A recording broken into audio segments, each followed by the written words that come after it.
That is the sound of the Norwich City players celebrating promotion to the Premier League. Welcome to this week's edition of the PinkUn Norwich City Podcast, where we're going to try and make it as much of a promotion party as we can and try to avoid talking about the 3-1 defeat to Bournemouth as much as we can. Dave Freezer here alongside Paddy, Davitt and Connor Southwell to savour a special success, even if it was a little bit strange in the end. We come to you, as ever, in association with Future Radio 107.8 FM. And Pad, if I come to you first, the combination of results that we thought probably wouldn't happen did happen. So at 2:30, everyone was frantically refreshing Twitter, which seemed to be struggling, which must just show how massive the Norwich City support is. Yeah, well, maybe, or it's just struggling full stop. I think our systems were struggling earlier in the day. I had visions of not being able to do anything either on social media or through our content systems, which would have put the tin hat on it, given obviously at 2:15, 2:25, Norwich were up. And I must confess, I thought that was probably an unlikely scenario, but the way the cards fell, we'll get into it in due course. But obviously, I had to ask Daniel Farke after the game last night, what was that moment like for those guys, being in the middle of it. And they were all based at, I think, Park Farm is their pre-match hotel base. And it was really nice stuff from Daniel that, it was a spontaneous almost players spilling out of rooms and they just wanted to be together, or the majority of them anyway, for that last sort of 5-10 minutes that we were following on our sort of chat group. And I'm sure every other Norwich fan was. And Daniel basically said it was the Swansea-Wycombe game, which finished 2-2, but Wycombe were 2-0 up, and then Swansea got 2 very late goals, and I'm sure we're pushing for a third goal, which would then have obviously, delayed Norwich's promotion. I mean, Daniel basically said that was the most nervous he's been watching any game of football this season, which was probably more of a sign how well Norwich have done that. A game that he had no influence on, which was happening hundreds of miles away. I think he said he had sweaty palms as well, so... Yeah, all in all, did paint quite a vivid picture. And then he said, the moment it was done and dusted was just joy and euphoria and just a sense of relief, I think he said. And, they deserve those moments because it's that group, that tight-knit bond that has carried Norwich to, quite a remarkable achievement, really. And, we can't really avoid what happened there after a few hours later at Carrow Road. It didn't quite go to plan, but we're recording here on Sunday morning. Any Norwich fan who's able to do it, go and jump on a league table now, call it up on your phones or your laptop, whatever, and you will see brackets P, and that P stands for promoted. It stands for Premier League. Bournemouth don't have that. Watford don't have that. Nor Brentford, nor Swansea. That's what it's all about, and that is the abiding image for me of what was a very surreal day in a surreal season. It was a surreal day, and in a strange way, I feel like it's made it feel that bit more satisfying.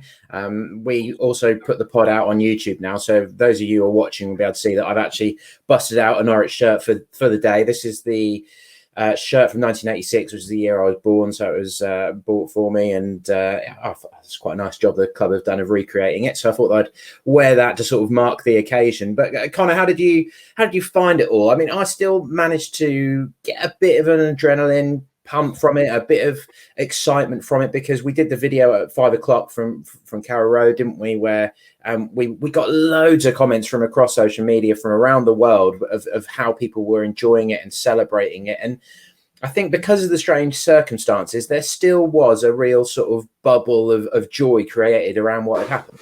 Yeah, you could definitely sense that, couldn't you? I think not just in Norfolk either, like you say, the comments from worldwide, pockets of America and Australia as well. I think we had a comment from, so it's all over the place. And yeah, I mean, my Twitter last night was pretty much yellow and green. That's as it was. I think everyone with a Norwich association was enjoying it, celebrating it, and that's the way it should be, particularly after I think the year that everyone's had.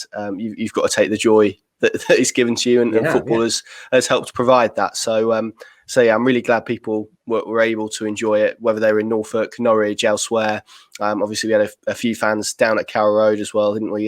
Trying to enjoy it as well. So it was surreal. It was frantic at times, but I think when we sort of sit down and reflect on it, it's a really exciting moment for both the club and the position they're in, but also for the fans and just providing that little bit of joy that perhaps they've been craving for so long. So really pleased, particularly given the way that Premier League season ended. I think Norwich fans probably deserve that, given what the ordeal they had to go through after Project Restart and not being able to be in the stadium, which is obviously massive for so many people, not just in terms of watching the football, but for community, for some people's mental health. It's massive. So I'm really pleased that so many people have been able to enjoy this, whether that's with a beverage of their choice or just with family and friends. I think that's the key, and that's what football is all about, isn't it? You don't get too many of these moments, so when they do arrive, you have to enjoy them, and I'm glad Norwich fans are doing that. Yeah, it was all a little bit different to 2 years ago, but memorable in its own way. I'm going to go for a few tweets in just a moment. I saw a good little video clip just before we started recording from Gareth Ainsworth. Of course, Wickham, well, they were unlucky not to beat Swansea, but his quote was something like, "It's great to see there's another mid-hair length manager in the Premier League," congratulating Norwich and the part that they sort of played in that. But just a few tweets. Tim Krul said, "Mission back to the Premier League complete. 4 games to go to finish the season as champions," which of course we'll come on to shortly. If they beat Watford on Tuesday night, 6 o'clock kickoff at Carrow Road, then they will be champions. They will be lifting the trophy, presumably at Carrow Road on Tuesday night, as it's another game that's on Sky. Matt Aaron said ×2, his second promotion, of course, with the club. Back to the Premier League we go, and what a feeling it is. Proud of everyone who's been part of the journey this year. Thank you to everyone. What a feeling. Onel Hernandez, who revealed this tattoo, which we'll have to find out whether it is actually a permanent tattoo or whether it's sort of a temporary one of the Norwich City crest with 2019 and 2021 underneath it to mark the 2 promotions. He said, "What a great season. I'm grateful to be a part of this incredible team. I'm grateful to be part of a wonderful club with special fans. Moments I'll never forget. Thank you, Norwich City." And a few from former players as well. I thought this one, I'll come back to the one from Huckabee, but Ian Crook said, "Huge congratulations to all at NCFC on promotion back to the EPL. Looking forward to seeing them back where they belong." And Ben Godfrey, of course, at Everton now. "Great to see my old club back in the Premier League. Happy for the lads and the fans." And I thought this one was nice, Pad, from Darren Huckabee, who I think was commentating with Radio Norfolk up on the gantry. He said, "Let's talk about Grant Hanley being subbed off, refusing to come off, so not to let his teammates down when we were a man short. What a captain and a leader. Hashtag ain't effing leaving. Hashtag rock solid." That was quite the moment from Hanley, wasn't it? Who just said, "Boss, no." Yeah, it kind of summed up almost Norwich's obduracy all season, that they refuse to, budge, and they're going to be there, and can anybody shift them? And obviously to this point, no is the answer. I mean, that was, because obviously it's an empty stadium, you can hear the conversations that you wouldn't have heard otherwise. And Tim Krul immediately, basically that incident was over on the far side in front of the Barclay. Adam Smith, who, for me, if Giannoulis is getting sent off, then for there not even to be a free kick, for which was a fairly similar full-blooded challenge, 2 players committed. Hanley got there first and ended up getting a whack for his troubles. I think right ankle area, the physio was having a look at. And Tim Krul, as he stood over him, basically shouted over to Alex Tete. The subs were sort of warming up in front of the City stand, and basically more or less said, "You're up, mate. He's not going to pull through this one." So, and for then Grant to eventually hobble to the side, walk back towards the dugouts where Alex is stripped, ready for action. The change has been made. The board's gone up. The 4th official has the electronic board, and it was literally Hanley. You could hear him shouting at Farke, "No, Gaffer, I'm going back on." So I don't know who's managing this team, but in that instant, it was certainly the manager deferring to the captain, and thank God he did, because that's no reflection on Alex Tete. But given you've got young Omobama Daly there as well, if it had been him and Tete as the central defensive pairing, I mean, obviously it didn't make a huge difference, I guess, in terms of the final result, but just his influence and his presence. And, we don't need to open up a debate on player of the season, because I think it'll be very hard to see past Emi Buendia, but in probably any other season, Grant Hanley would be a very compelling case. Just what an example of a player who, had achieved things in his career before, but he's come to Norwich and he's been willing and receptive to taking on new methods and a new way maybe looking at his game, and has bought into Farke's methods and had his injury setbacks along the way. But now he is, you could arguably say as important as Buendia or Pukki, really, in terms of this side and driving them forward. And that underlined it. That underlined that he was there. He didn't want to abandon his post, leave his lads in the lurch, and was going to do it, even if it meant he had to sort of hobble back on with one foot. I mean, thankfully, he finished the game. So, we'll be speaking to Daniel on Monday afternoon ahead of Watford, and you just hope that it isn't a case of the day after the game or 2 days after, Grant is now feeling, the after effects of that decision and maybe is a doubt or is unavailable. But in the moment, that did for me encapsulate what Norwich have been about this season. That when they've faced adversity, they've gritted their teeth, rolled their sleeves up, and just refused to sort of yield to it. And it was great to see. But I just feel in terms of the challenge itself, it was a poor challenge, really, and for it to be no punishment afforded, kind of underlined that on this occasion, the script has been written for Norwich very often this season, but on this occasion, it was just the planets aligned against them a little bit. But as I say, in the bigger picture, fairly immaterial, the result last night. Yeah, well, the celebrations got going eventually. Before we get stuck further into the game, we're going to bring you a bit of the post-match audio, a bit of the excitement. Daniel Farke, Teemu Pukki and Emi Buendia. And Buendia was quite fun because me and Chris Gorham had just started talking to him. He was 2 answers in, and then the players had all re-emerged from the dressing room and started popping the champagne corks, and they were wearing their yellow T-shirts that said "We're back," and they decided they'd shaken off the defeat after, I guess it was probably 20 minutes or so by that point, and that they were going to go for it in front of the Sky cameras and things like that. So Emi ended up trotting away, but he promised he'd be back. He was true to his word. He did come back. So let's hear from 3 of the key men. So, Emi, 13 goals this season. Just how pleased are you with and 15 assists as well? That's just a great return for you, isn't it? Yeah, of course. It was a really good season for me in terms of goals and assists. And yeah, that's mean I can help the team with these stats. And yeah, the main thing is to get promoted again. And I'm really happy with these results at the end of the season. The goal tonight as well, lovely bit of play from Teemu to set you up.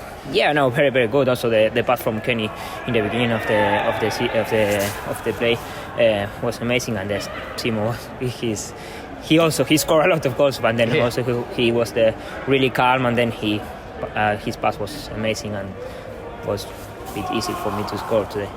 You've said a few times previously how important it is for you to be back in the Premier League. Just how much does this mean to you emotionally to have actually done it, to have sealed it? Yeah, no, it means a lot. It's the best league in the world, and also everyone wants to play in this type of league. So for me, in personal terms, it's amazing to come back again. So hopefully we have a very good season next year. Now here's the big question you're probably expecting. There's obviously always a lot of speculation about your future with big clubs and things like that. What can you say to Norwich fans about your future? How do you sort of see it at the moment? No, everyone knows I have contract here. I'm really happy here, but anyone knows how still loves in the future. I always say I'm really pleased with this club. It means a lot for me in my life, so also for my family. So I'm really happy, and we'll see what happens in the future. We're really proud what we have done throughout the season. So yeah, great season, and now we're finally back in the Premier League. Teemu, you personally, how pleased are you to be back in the Premier League? Because you scored 9 goals very quickly last year before you had the sort of issue with your toe, didn't you? Yeah, of course. That's the best league in the world. All of us want to play there, and me as well. I think I still have something to prove over there. I think I did quite all right, but the end of the season was tough for me and for the team as well. So there's something to prove. Yeah. Mostly for myself that I can do it in that league. I don't care so much about the other opinions, but the best league in the world. I'm really happy to be back. You won Player of the Month in that first month, and that shows the attention you get in the Premier League. The Championship's a great league, but the attention in the Premier League is a whole different deal, isn't it? Yeah, it's a different world. The Premier League, it's the the best league in the world, like I said. So it's a lot of differences to this league. So that's where you wanna wanna play and test yourself to get best out of yourself. Yeah, of course, the lads were buzzing this afternoon when the news came in. We were in our normal processes. We had training this morning. We were then in the hotel, and pretty spontaneous. In the last 5 minutes, everyone came from their rooms and came together and watched the last 5 minutes. And I have to say, it was I think the last seconds of the Swansea game was probably the game where I was the most nervous during the whole season. If I'm honest, my hands were really sweating, and in the moment when it was confirmed, yeah, it was a great moment, yeah, because like a great relief and a great joy, and you feel lots of pride, and also great atmosphere together with the lads. The lads were buzzing, and for that, of course, today we wanted also to win this football game. In the first moment when we returned back to the dressing room with the loss, you are a bit disappointed, but I have to say no one can take my good mood away tonight. So we are promoted. It's an unbelievable achievement for the club, and like I mentioned before, so in the last years, not one team who was relegated was able to be there with direct promotion anyhow. So many of the likes like Sunderland or Hull are not even allowed to play on championship level anymore, or struggling on the wrong end of the championship table, and that we were able to bounce back straight away with such a fantastic season is outstanding. And you can't praise the lads enough for this consistency and this performances, especially under this strange circumstances, playing in empty stadiums in a shorter period of time and without a summer break, and also with a disappointment of relegation last season. So the lads were fantastic, and they deserve all the praise. And for that, they are also allowed tonight to celebrate a bit. So, as I said, Connor, after the defeat, they were not sure what to do, were they? But eventually, just sort of out of the corner of my eye while we were doing those interviews, you could see them starting to go for it, and they really did go for it in the end. Yeah, I think the surrealness was best summed up by the fact that they're celebrating promotion with Jordan Hugill, beer in one hand, kicking balls over the City stand with his feet, and that was kind of how it all started when they were coming out onto the pitch. And I think it says a lot for his character first and foremost. But yeah, it did take a little while once they were on the pitch to really sort of huddle up and see the celebrations that I'm sure people have seen on Sky cameras and various videos with the champagne flying and "We Are Premier League" being chanted and stuff like that.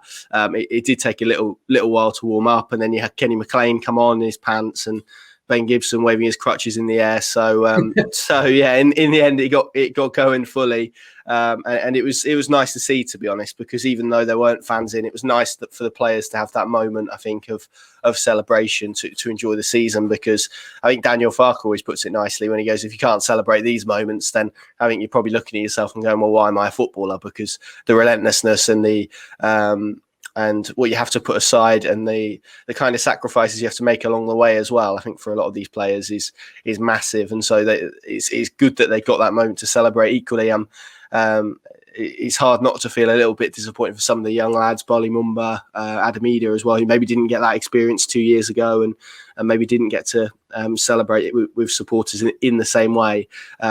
But I'm sure that when Carrow Road is full again, those players will get to enjoy the moment, hopefully.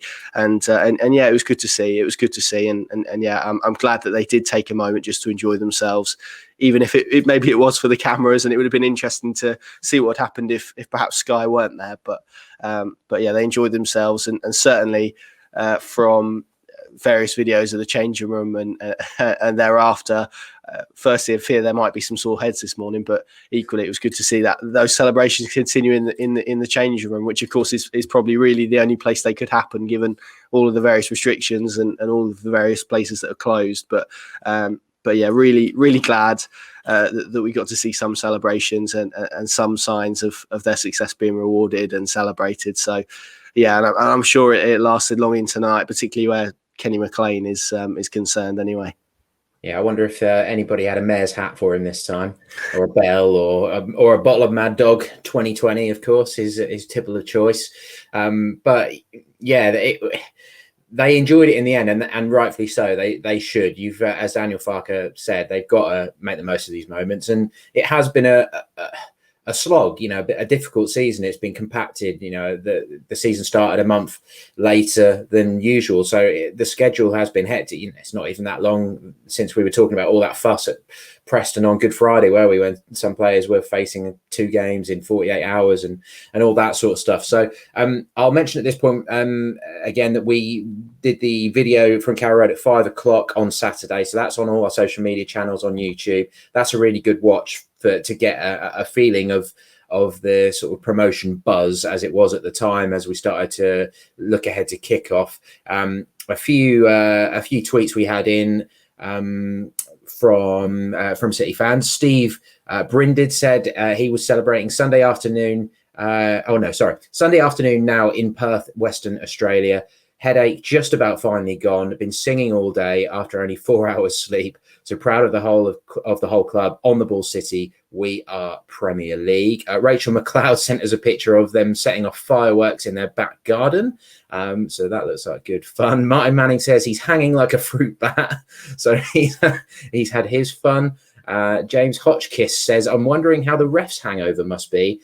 I assume he's had a few before kickoff, but we won't go too deep into that one. But yeah, the fireworks literally, Pad, weren't they? It scared the crap out of us in the stadium, didn't it? Because an empty stadium, it really echoed around, didn't it? A few were set off outside the stadium, but then we heard them being set off further down the river. So I presume that stewards were chasing them away from the ground. But there was about 50 supporters, weren't there, who sort of gathered. At one point, Delia went out and sang with them. So nothing got too out of hand, certainly nothing like we've seen at other clubs. And I haven't heard any reports of there being any problems and stuff at pubs, but certainly that they were sort of pretty vibrant and things in the afternoon.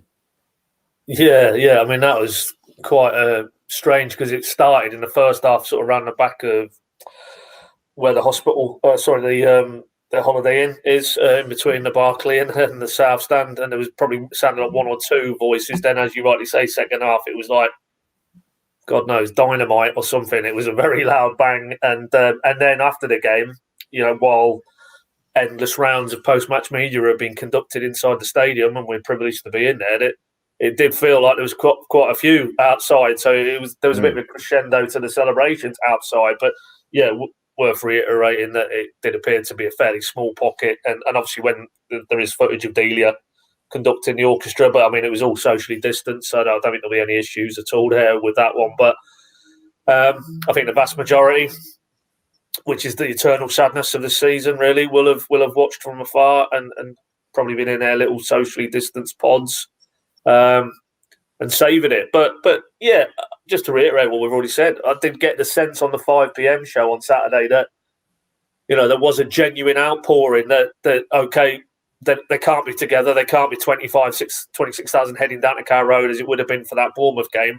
But you did get the sense, connecting the dots on social media particularly, that there was still that feeling of, we can celebrate this. We can, albeit remotely, feel a part of a shared experience and, roll on when we can actually physically do that. And, whether that's towards the end of the summer or maybe early part of the new year, the new season, sorry. But, full house at Carrow Road will be, irrespective of A, the opponent, B, the result. That'll be a day to say you were there, I think, in decades to come, because it will be such an emotional occasion for so many reasons. But, it was good observing from a distance to feel that the fans felt part of it, even if they can't physically be there. But I don't think this is a season, despite the actual outcome on the pitch, that any of us ever want to live through again, thankfully.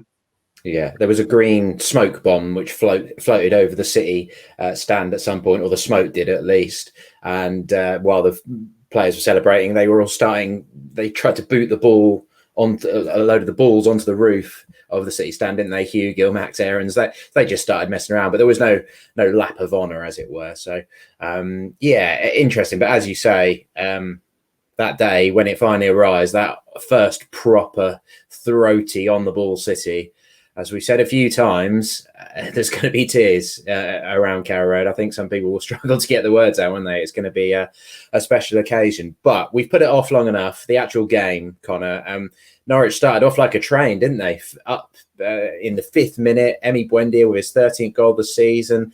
Lovely bit of play from Teemu Pukki, and they were dominating possession. And frankly, Bournemouth looked like they were chasing shadows, didn't they? Yeah, they did. Just to go back on the last point, it wasn't particularly enjoyable for someone with a phobia of fireworks. I'll tell you that. But I got through it. I was brave enough. So I see out the corner of my eye my girlfriend laughing at me. I won't let her take an opportunity to share an anecdote. So I'll keep talking. But yeah, Norwich were pretty decent in the opening 15, and I think it was hard for in that scenario to see, particularly 11 v 11, how Norwich would not win that game, because I think Bournemouth looked a bit shell-shocked, actually, by what they were faced. Norwich, some really nice, slick, interchanging football. Buendia and Cantwell kind of gliding all over the place, and that was epitomised by the goal, wasn't it? And it's all starts from a wonderful kind of central pass from Cantwell that completely opens up the pitch. There's Ollie Skip, onto Kenny McLean, and then the famous kind of, I always got it described to me as like a banana-shaped run that Teemu Pukki makes in behind the defence to evade the offside trap, and he does so well, I think, to keep it alive, because one of those rare occasions where perhaps his touch doesn't push him into space and push him ahead of a defensive line. He had to hold it up and almost wait for runners, and that's what Emi Buendia has done so well this season, and why he scored so many goals, because he's added that kind of forward thrust to his game, that desire to get onto the end and actually finish chances rather than just create them. And a really outrageous pass really from Teemu Pukki, and an excellent finish from what, less than 6 yards out to just dink it over Begovic. Really well worked goal, and from there it looked like Norwich were in control, and it was difficult, particularly given all that we've seen this season, to see Bournemouth getting back into the game, because, and it says a lot maybe about Norwich City's standard this season, with 11 men on the pitch, of course, that when they were playing in that opening period, Bournemouth, as good as they have been in recent games, as in form as they were arriving at Carrow Road, couldn't really get anywhere near them, and it's taken a controversial red card to kind of tilt the game, and from there Norwich had to manage it and try and protect their lead, and probably at times a little bit guilty of not being able to get out quick enough, and I think that's probably why he turned to Placheta on the bench rather than someone like Hugill, just to try and progress them forward, just to try and give them an outlet, and maybe that didn't necessarily work. But yeah, in the end, 3 really good goals, well, 2 really good goals from Bournemouth, actually. The first one well worked, but probably could have been defended a little bit better, but we'll let them off given the wider circumstances. Danjuma's strike is excellent, and the third one, as we know, was offside, but still a very good strike by Lloyd Kelly. So disappointing in terms of result, but I'm not sure too many care about that. But I do think with 11 v 11 on the pitch, it's very hard to see how Norwich City lose that game for me. Yeah, Danjuma was excellent. I've seen a lot of Norwich fans talking about, is he one we could sign if Bournemouth don't go up?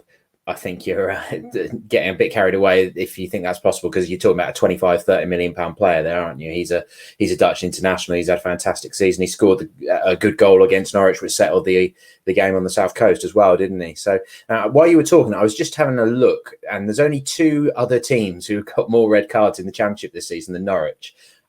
Norwich obviously are not a dirty team or a team that gets stuck into other teams particularly, are they? So it's kind of mad that they've ended up with 4 red cards. One of them is your lot, Pad. Coventry have got 5. And Sheffield Wednesday, 7 red cards this season, which is some achievement. But Norwich, one of 6 teams to be on 4. So that's either with that sort of petulant red card in late on against Wickham, which was a silly one, wasn't it? The Buendia 2 double yellows, which we've taught to death, both go down as naive, really, as much as anything, don't they? And probably a little unfortunate. But we can't really put it off any longer, Pad. The talk of this one, a straight red in the 18th minute for Dimitris Giannoulis. And I think my view on it is that he's unlucky, he's harsh, but it's a harsh decision because I see it very much as Ben Pearson was the aggressor in the tackle, and it was really his fault that he slid in so aggressively that Giannoulis has ended up standing on his leg, and it looks bad in freeze frames and slow-mos and things like that. But Giannoulis, just for me, there was no power, no weight in it. It wasn't a dangerous challenger, and if anything, he's sort of pulling out of it. But we were talking before we started recording, weren't we, that probably an appeal against it seems unlikely, doesn't it? your assessment of all of that is spot on. I wouldn't add too much more to it. No, they won't appeal it because ultimately it's not an error in terms of what the official will have seen, which is, in his view, I'm sure that Giannoulis is out of control, and that seems to be one of the guiding factors, certainly in these straight red card decisions nowadays. But by the same token, it's fractions, really. Ben Pearson has gone sliding in with a lot of force, and if it's Giannoulis who just gets there a fraction earlier than him and gets wiped out, then it's possible that Pearson, if that's how the referee viewed Dainson, and Pearson would go. The reaction again doesn't help. Pearson looked like he'd been sniped from the back of the south stand, and a little bit to draw parallel with when Buendia got sent off against Middlesbrough, for the second yellow card. Was it George Savouring as well? And some unsavoury kind of encouragement from Middlesbrough personnel to stay down kind of thing, which again, because we're in an empty stadium, you can hear that. Ultimately, the referee, by the time he's rushed over there, he sees, I'm sure, one player in agony. And as ultimately, human nature probably dictates that if he was in any doubt at all, he probably feels that maybe Giannoulis is the aggressor in that. I don't think it was. There was certainly no intent from the lad. You could see Paul Chesterton, our photographers. We've attached them to a few of the stories on the PinkUn now. The incredulity on the look of Giannoulis' face and the reaction of the Norwich players. A lot of pundits will tell you go on the reaction of players, and if those players felt that he tried to do him, then they wouldn't be reacting like that. So clearly, and ultimately, the head coach who was bellowing, "You've ruined the game." I mean, it's a joke, I think he said as well, Daniel Farke. So you can see both scenarios, because then Woodgate, his counterpart, comes out and says it's clearly a red. He's caught him high on the leg, and there's no debate. So that's the eternal two sides of a football game for you. One manager sees it one way, the other way. But as my only issue, touched on it before, if that's a red card offence, then Adam Smith, what has he done differently to Grant Hanley? A very similar full-blooded challenge from two players. Hanley's got there a fraction quicker. Not saying there was any intent in Adam Smith other than to win the ball, but he hasn't won the ball. He's not in control of his body. He's gone launching in. Your Grant Hanley doesn't stay down rolling around needing treatment or needing attention if he's not been hurt. So, boy, is that not a red card? It's that lack of consistency which frustrates fans and media alike, really. And, I was going to say, obviously, we don't have to worry about that because we've got VAR next season, but I think the opposite is true. So get used to it, I think. As Daniel said, I think he is a Premier League referee as well, isn't he? So maybe he was missing VAR and having somebody in his ear telling him what the decision should be. But, Daniel did quip afterwards that maybe VAR was already with us, because that was the obviously incident we're discussing now. But then there was one or two elements around some of the Bournemouth goals, in terms of the assistant getting overruled by the referee, which Daniel did say, I think that was for their equaliser, the Sturridge goal, that was the right decision. But it is quite unusual to see a referee overruling his assistant, whose job it is to see that he was offside or not. So, ultimately, going back to that incident, there'll be no appeal, and you can see why the official has given it. But just let's have some consistency. But that's the eternal cry, isn't it? Yeah, VAR would have ruled out the third goal for offside, wouldn't it? Dan Juma was offside when he received it. And I don't think VAR would have turned it over, that red card decision. Just it's a high bar for these things, isn't it? But for a player to be banned for 3 games for that challenge is just so ridiculous. But there we go. Let's roll that forward a bit, Connor. And 4 games remaining. Watford on Tuesday night, of course, is the big one. Win that, and they're champions, 93 points. Then they go to QPR, home to Reading, and finish away at Barnsley. So who comes in at left back? Is it just the obvious one? Is it Javi Quintilla? He played at Preston, didn't he? But probably doesn't have a future at the club unless they see this be as one final audition for him. Or, given that Barley Mumba came off the bench and did very well against Swansea at left back, and hopefully has got a big future at the club as a fullback, do they give him the opportunity? Or even Jacob Sorensen has obviously played there most of the season.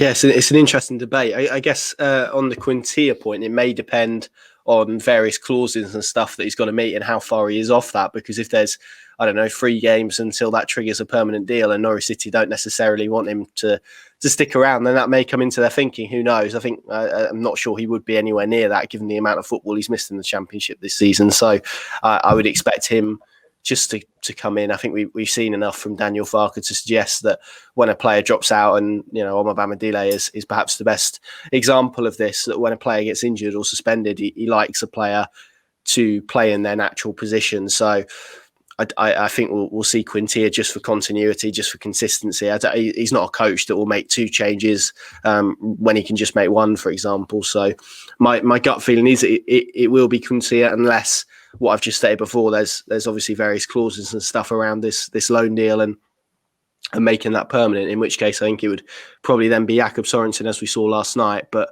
from what Daniel Farke said about him and what he has said in recent weeks, it was always going to be a straight fight for that left-back spot between Giannoulis and Quintilla. So I think we have to take him for his word and expect that there will be the Spaniard to fill in. Barley Mumba, I think, is probably, even though he's been on the bench recently, one they're probably looking at more as from a right-back perspective.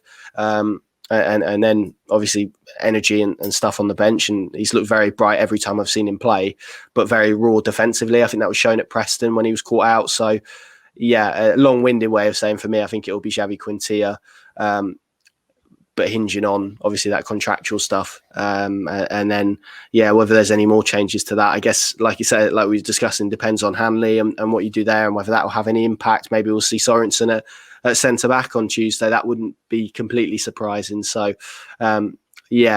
more uncertainty in that back line, as I think we've come accustomed to over the last 2 years or so with a Norwich City side. But yeah, hopefully the same result as we've seen this season. Norwich have kind of had obstacles put in their way all the way through, haven't they? And they've been able to leap through the majority of them. So hopefully that's the case on Tuesday night, where I think they are going to have a real fire in their stomachs, because particularly given the way the game transpired last night, I think they'll be really keen to A, clinch the title, but B, just show that performance was all one-off, that it was largely down to the red card, which I think we all kind of accept it was. And Daniel Farke will be keen to maintain those standards and to make sure they don't slip. And just finally, what I would add on the red card is I look forward to Ben Pearce and picking up his BAFTA, because some of the way he was diving around in the first half, I'm thinking particularly in the head, the one with Kenny McLean where he's thrown himself to the floor holding his face, was pretty embarrassing, to be honest. But there you go, as is modern football, I suppose. Yeah. I think he's probably off the Christmas card lists of most Norwich fans.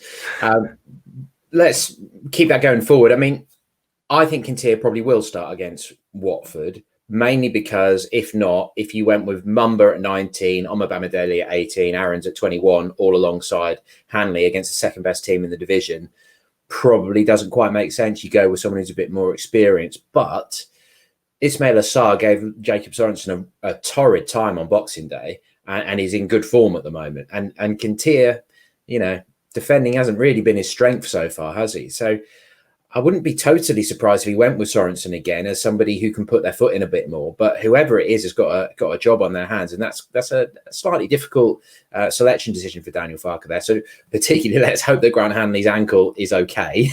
That on Monday, Daniel's not going to say the adrenaline's worn off and actually Hanley's ankle's not in a good way, and Tete's got to start. There was a few comments in the live blog, Pad, saying, right, job's done, promotion's done. Skip shouldn't be in the team, Buendia shouldn't be in the team, Aarons, Cantwell. If they're off this season, then we need to see the future for Norwich City. Now, I didn't necessarily agree with that, but I was interested to see what you thought of it. Because, what are those alternatives? You leave Buendia out and play Dowell on the right. You drop Cantwell and play Poeta on the left. You play Mumba instead of Aarons. You play Sorensen instead of Skip. I just cannot see any chance of Daniel Farke doing that. And similarly, the job isn't done until they've won the title. But with someone like Buendia, I don't think he takes very well to being left out of a team, does he? Because he's such an enthusiastic lad. He wants to play every minute. He definitely wouldn't take kindly to me. Yeah, if he's not injured, I'd imagine he's probably having a kick about with his 2 boys tonight. Knowing him. So no, he is a man who lives for football. He loves it. You can just tell. He wants to be involved. He wants to be on the ball all the time.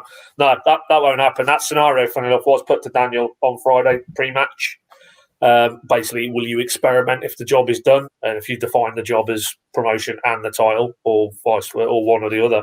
And Daniel was absolutely emphatic. It was almost quite an insult of the tone of his reply, that somebody would assume that he would go down that route and basically, in terms of results, just jack off the remaining 3-4 games, or whatever it would be, with a view to experimentation. He won't do that. He said he's in the business of winning, or trying to win football games. To do that, he wants to use the best resource he's got available, and certainly Emi Buendia fits that category, as does Max Aarons, as does Ollie Skipp. So, no, if those players are available, I think what you might start to see is maybe second halves of these games. If it's, say, hypothetically, it's done on Tuesday night against Watford, then, what's the issue with Mumba getting 30 minutes off the bench here, or Adamida, and they want to throw into the mix, not had a lot of football. Does Josh Martin even start to find himself back in the 18s again? I think it'll be more nuanced than, suddenly Barley Mumba is Norwich's right back for the remaining games of the season, or Dowell on the right, or Poeta in the side.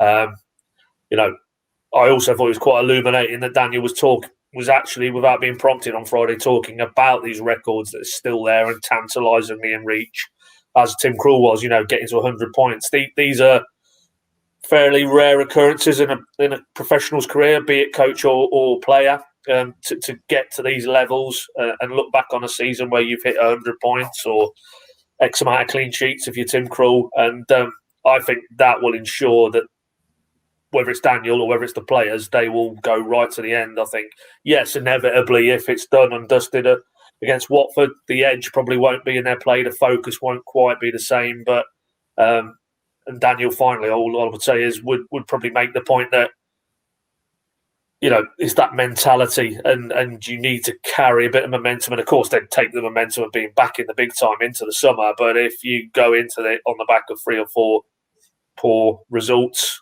draws here, or maybe the odd defeat, then it's not quite how you want to bounce into a summer, which, needs to be about forward momentum again. And obviously the focus then will switch from the pitch to Stuart Webber and Kieran Scott and the recruitment, but it's all the same. It's all about moving forward in a sense that the journey hasn't reached its end game, that there's another stage now and we need to go again. And I think, much like the Project Restart era left a major overhang in terms of this season, when the ball finally kicked off again at Huddersfield.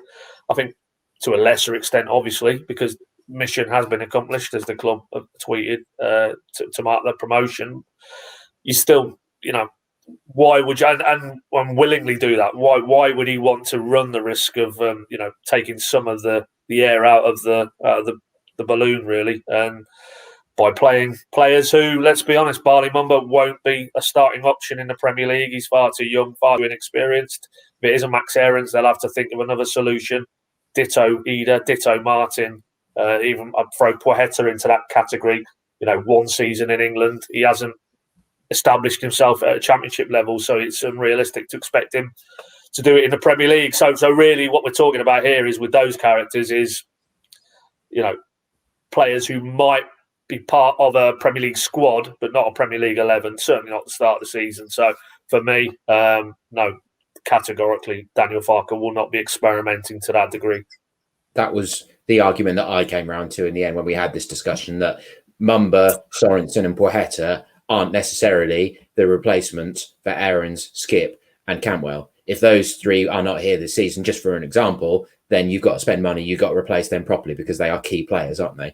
Barley Mumba should have a good future. He may well, if he gets the opportunity, take it and become the next Max Aarons. But in the Premier League, that's difficult, isn't it? And the other thing, I suppose, that's just going to be nagging at people is the James Maddison experience, isn't it? We all remember the 5-1 at Hillsborough when he went off and he finished the day on crutches, and everyone was worried about the big money move falling through. But at the time, Norwich needed the money.